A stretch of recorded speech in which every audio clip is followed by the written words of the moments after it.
So moving on, we're going to move to our first keynote right now. Have some fun with that. We're going to talk about Mac Newbold. Well, actually, he's going to talk about Mac Newbold and the fun things he does.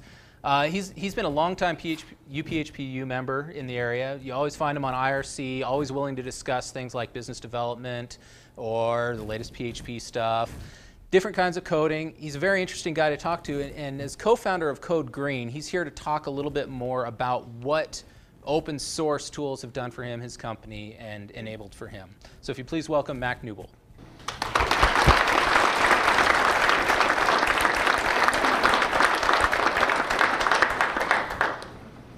Here, take that around.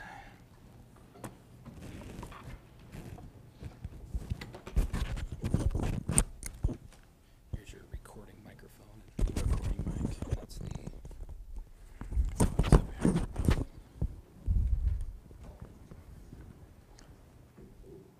Well, thank you, Jace. Thank you, everyone, for coming. Hope you enjoyed dinner. I was getting a little worried when everyone was finishing dinner and I hadn't started my talk yet. That was my one thing that was going to make sure people stayed, was that they were going to have food. Talking tonight about how to leverage open source in a for-profit business. A lot of people tend to get this mindset about open source that it's free software. You can't charge money for it. And while in a lot of ways that's true, there are a lot of ways to make a living full-time by doing stuff that depends heavily on open source software. I'm going to start out by talking a little bit about how we use open source at Code Green, how it benefits us like it can benefit many other technology-related businesses, or even non-technology related businesses that depend on some to run their operations. I'm going to talk a little bit briefly about open source versus closed source, how to profit with open source. By being a custom web development shop, we work a lot with clients. We're going to talk, share some case studies and things about how our clients benefit from the open source software we use. Streamlining and automating, how that's made easier by open source tools, and share some case studies, some results, and some brief conclusions. So my background is computer science. I went to the U for a bachelor's degree, started grad school in 2001, and on the side started doing a little bit of freelance web dev because I enjoy custom software, I enjoy the challenges.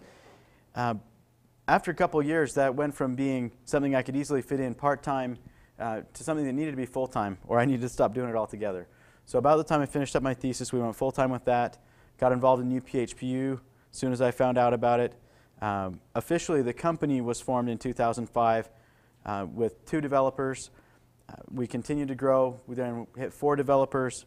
2007 had a change of partners, an upgrade, so to speak, and we started growing even faster. At the moment right now, depending on whether or not a guy we've got a job offer out to accepts or not, there'll be 11 of us by Monday. So here's some pictures of some of the team. You may notice some sitting over there at the table on the end. Kevin is conspicuously absent from this picture, even though he's over at the table. He didn't explain why he didn't want to get his photo taken. But so how do we use open source? There are a wide variety of open source tools, as you all know, that can be really useful in business. Obviously, as web developers, Firefox is one of our favorites and one that we evangelize constantly to our clients. Some of them, unfortunately, still insist on Microsoft Internet Explorer compatibility, which we comply with grudgingly, but the bane of our existence. There are a lot of open source tools that we use. Firebug is a great plugin if you do any web developing. Our bug trackers are all open source. ImageMagick, the GIMP, XPDF, XV, a variety of PHP extensions, all open source, and then all the editors we use generally are open source as well. Emacs, thank you. I put Vim on here for Kevin. OpenOffice and NeoOffice as well. And our servers are pretty much exclusively open source. That's one of my favorite parts about open source, is that when I buy hardware, I just buy hardware. And I plug it in, and I pop in a CD that I downloaded for free, and I don't have to pay any money, and I'm 100% legal, ready to go with a fully functioning server. So FreeBSD and Linux are kind of our core. LAMP is the setup we use most often. And we use the Cake PHP framework a lot in developing our projects. Like I said, it's awesome to be legal and not pay a dime for software. The so-called Microsoft tax is not one I'm a fan of. And contrary to what a lot of business people say, we found that our free and open source software tools have better customer support than the ones where someone's getting paid to do support. So we prefer it by far over commercial software for a variety of reasons. So why is open source so different from closed source? Why is it better? As a business owner, one of the biggest things for me is the total cost of ownership. It is a lot cheaper to run with open source software. Not only because you don't have the license fees, but it's just easier to work with. You get stuff done a lot better. If you think about a Windows box, a Windows server, for example, that someone's going to buy, by the time you get done, and you've got Windows and you've got Office, if you need Visual Studio for development tools, if you need server licenses for IIS or for running Microsoft SQL, ASP.NET tools, you can really easily be looking at paying more for your software licenses than you have paid for the hardware it's running on, which I think is a very, very backwards way of doing things. We found reliability to be a lot better with Linux and FreeBSD. One of the servers in my rack hasn't rebooted since the day we installed it. It's uptime's pushing 800 days, I think, now. I remember Lonnie Olson, Fungus, had a birthday party for one of his boxes that made 1,000 days. And you're lucky with 1,000 minutes on Windows. So I'm as excited as the next guy about not having my servers reboot all the time. One example is when our bug tracker fly spray didn't have all the support we needed, we just added it. Turned it back into the community. They said, oh yeah, thanks. They committed it. They maintain it now. And we've got the tool that we needed, along with all the simplicity and all the other features we liked about it. Didn't pay a dime for it, and we're even able to give something back. A lot of the time, when something's not going right, I really wish I could see the source code for Microsoft Office or Windows, and why in the heck is this thing crashing? So seeing the source code helps a lot when you do have to troubleshoot. So how can you profit with open source? Typically, open source tools are developed by people who use them. Someone's scratching an itch, as they say. So usually we found this to lead to more practical tools, better feature sets, and you don't end up with the Microsoft Office creeping featureism that just fills up the whole thing with menus so big that they have to make intelligent things to collapse them and hide the ones you don't use very often. The GPL and other viral OSS licenses, some people cite as a big reason why they can't use open source. Honestly, even as a custom software developer who uses open source all the time, it really hasn't caused a problem for us. GPL license, I'm not a lawyer, but my understanding of it is that if I modify the software, I distribute modified binaries, then I need to distribute the source for those binaries along with it. I don't usually have to tweak PHP. If I did, it's probably a bug fix that I don't care if anybody else sees. I'm not building my business on bug fixes to PHP. So really, the licenses haven't gotten in the way of us doing our business at all. If anything, they've helped because it makes sure that anyone else who's doing something really useful with the tool that we use, that generally we're able to get access to that as well. In a way, it kind of enforces a community feel, which, I don't know. If it didn't have to be enforced, that'd be even better. I like the BSD license personally, but in the bottom line for us often, our time is money. We're consultants that do custom development. So the faster we can do it, the faster we can get it done, the more opportunity we have to make more money. And so keeping our overhead low and our profits high is based in large part on the open source tools that we use. They enable us to work faster, deal with less problems, rebooting Windows all the time in the middle of your development day and stuff like that. We love to use open source libraries. Working faster means you get more revenues in. The open source libraries let you do that. You didn't have to write it. Usually you don't have to debug it much. Most of the things that we've found have been pretty high quality, especially where there's a team of 3, 4, 5 really interested developers involved.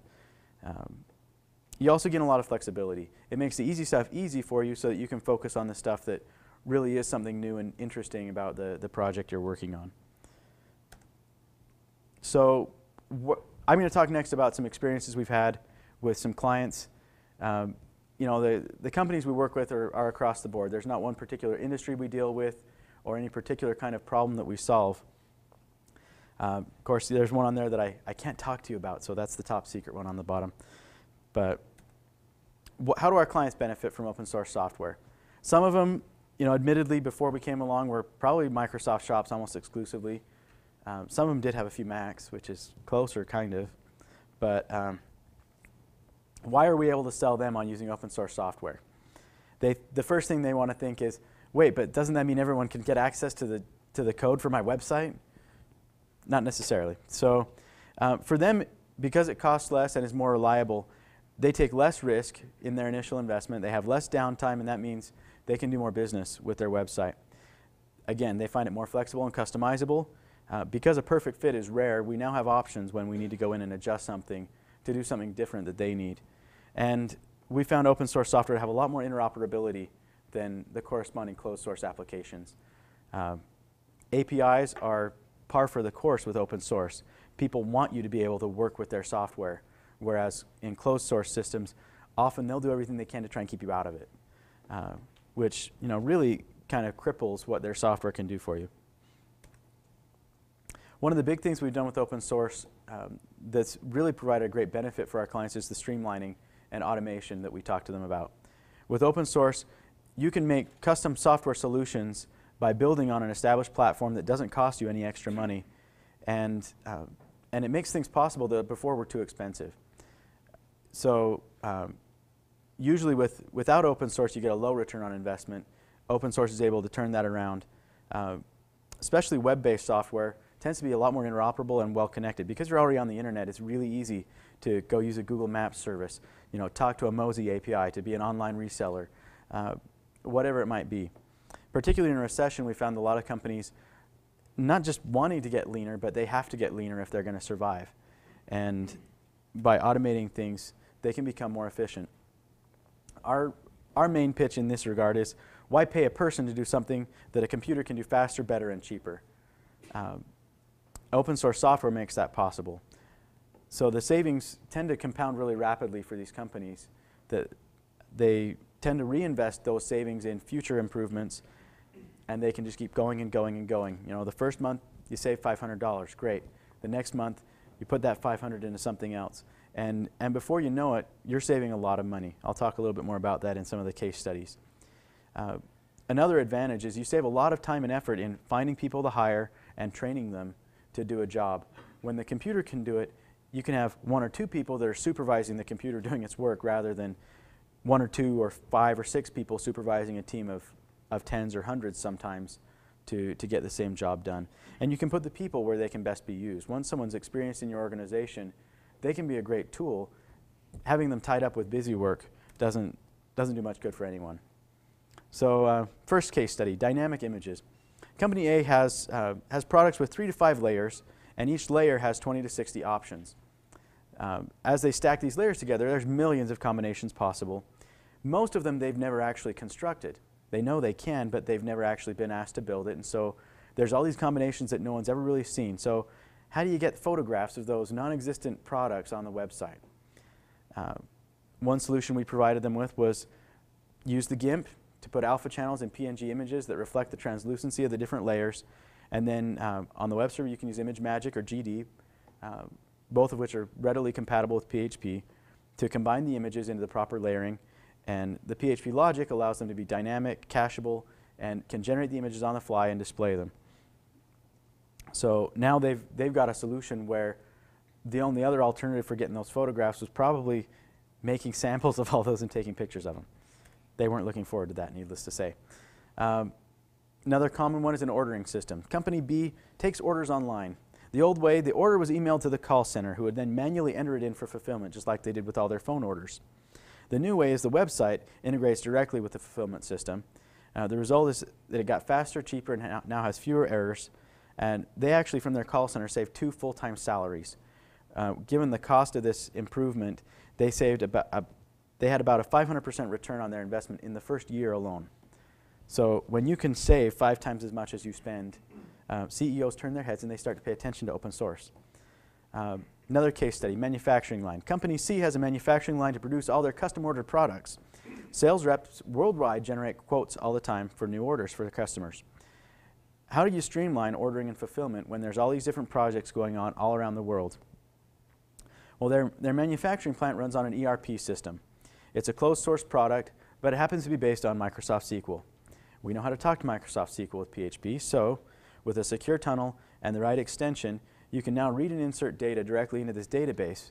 The software doesn't know that it didn't do it itself, and all of a sudden, they've got a web-based front end for this software that did not have that option. So what results from all this? Company D saw a lot of growth and profits from it. When they streamlined their processes, in a 3-year period, they grew their workforce to 6 times the size it was before. At the same time, their revenues grew to 20 times what they were before. Before, they were averaging $60,000 a year in revenues per employee. After this, each employee was averaging a $200,000 a year revenue in their company. 333% improvement. They more than tripled the revenues per employee in their company. So another case study, RSS Integration. Say company E wants to publish articles from a variety of RSS sources, things that are specific to their niche, that their users will want to read about. The manual way takes a long time to go through all those different feeds every day, keep finding the stuff that's interesting, and then re-entering it into a system, say their blog, for example.